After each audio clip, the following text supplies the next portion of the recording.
store and use Bitcoins. 4.1 Simple Local Storage. Let's begin with the simplest way of storing Bitcoins, simply putting them on a local device. As a recap, to spend a Bitcoin, you need to know some public information and some secret information.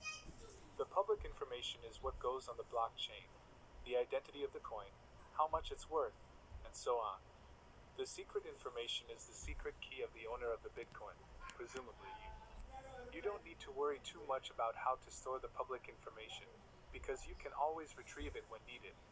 But the secret signing key is something you better keep track of. So in practice, storing your Bitcoins is all about storing and managing your keys. When figuring out how to store and manage keys, 3 goals should be kept in mind. The first is availability, being able to actually spend your coins when you want to. The second is security, making sure that nobody else can spend your coins. If someone gets the power to spend your coins, they could send your coins to themselves, and then you no longer have the coins. The third goal is convenience. Managing your keys should be relatively easy. As you can imagine, achieving all 3 simultaneously can be a challenge. Different approaches to key management offer different trade-offs between availability, security, and convenience.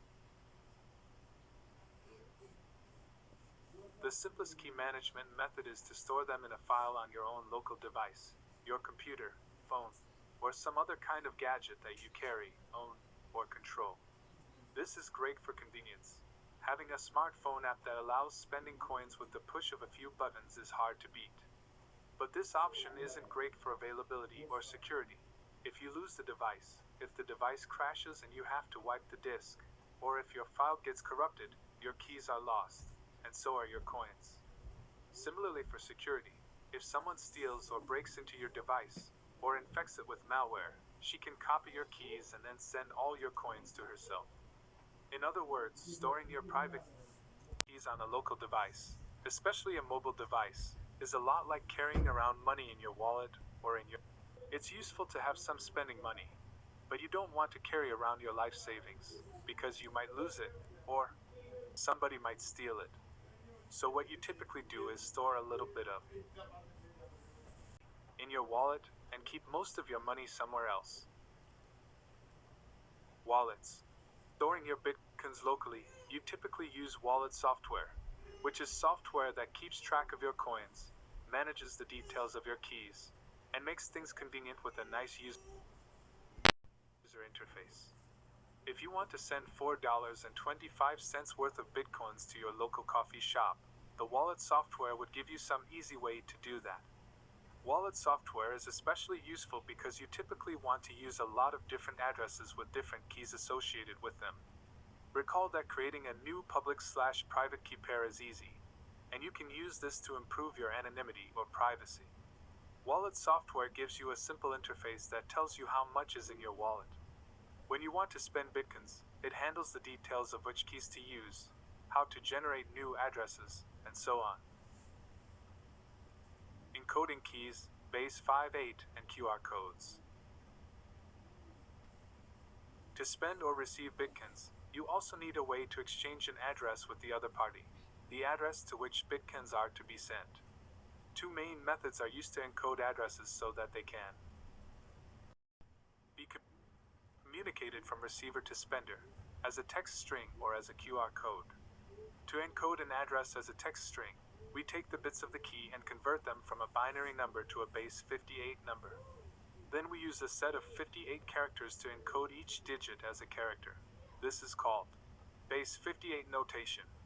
Why 58?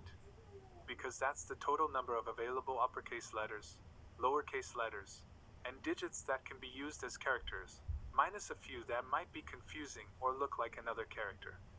For example, capital letter O and 0 are both taken out, because they look too much alike. This allows encoded addresses to be read out over the phone or read from printed paper and typed in, should that be necessary.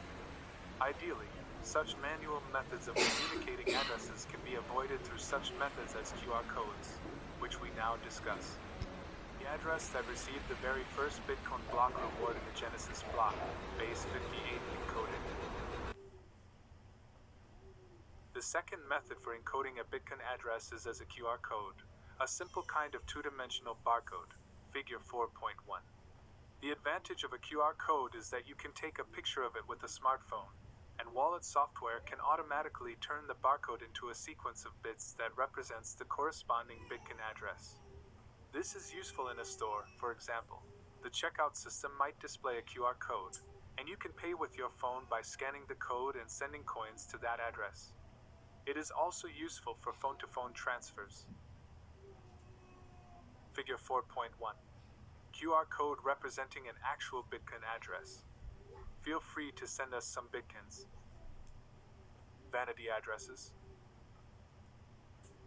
Some individuals or merchants like to have an address that starts with some humanly meaningful text.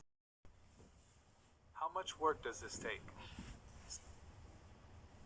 Since there are 58 possibilities for every character, if you want to find an address that starts with a specific K character string, you'll need to generate 58 K addresses on average until you get lucky.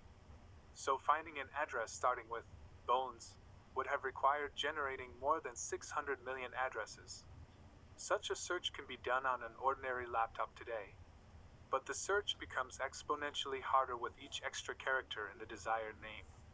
Finding a 15-character prefix would require an infeasible amount of computation, and without finding a break in the underlying hash function, should be impossible.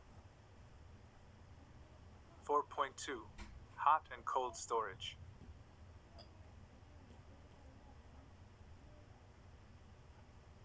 As just mentioned, storing Bitcoins on your computer is like carrying money around in your wallet or your purse.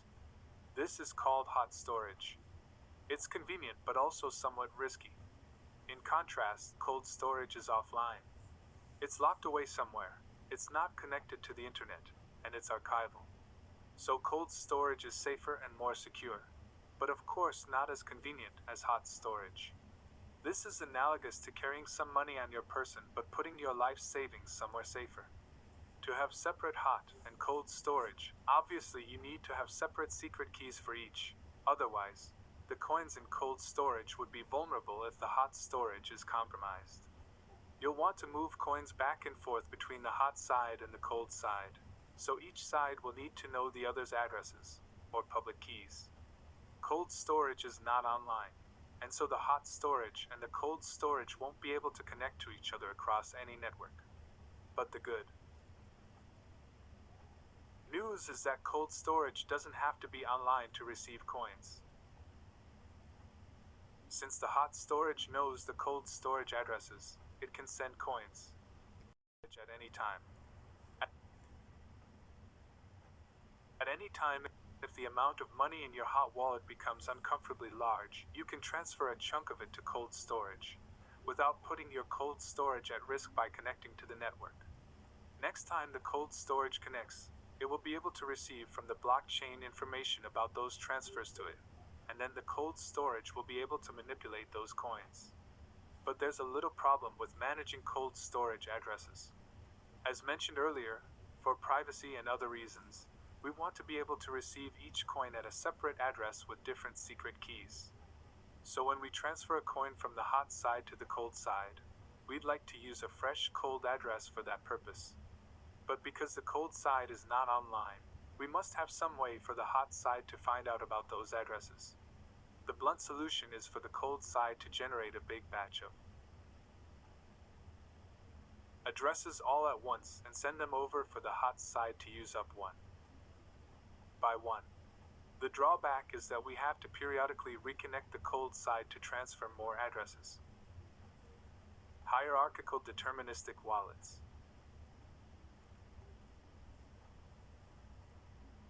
A more effective solution is to use a hierarchical deterministic wallet. It allows the cold side to use an essentially unbounded number of addresses and the hot side to know about these addresses, but with only a short, one-time communication between the two sides. But it requires a bit of cryptographic trickery. When discussing key generation and digital signatures in Chapter 1, we looked at a function generate keys that generates a public key, which acts as an address and a secret key. In a hierarchical deterministic wallet, key generation works differently. Instead of generating a single address, we generate what we call address generation info. And rather than a private key, we generate what we call private key generation info. Given the address generation info, we can generate a sequence of addresses. We apply an address generation function that takes as input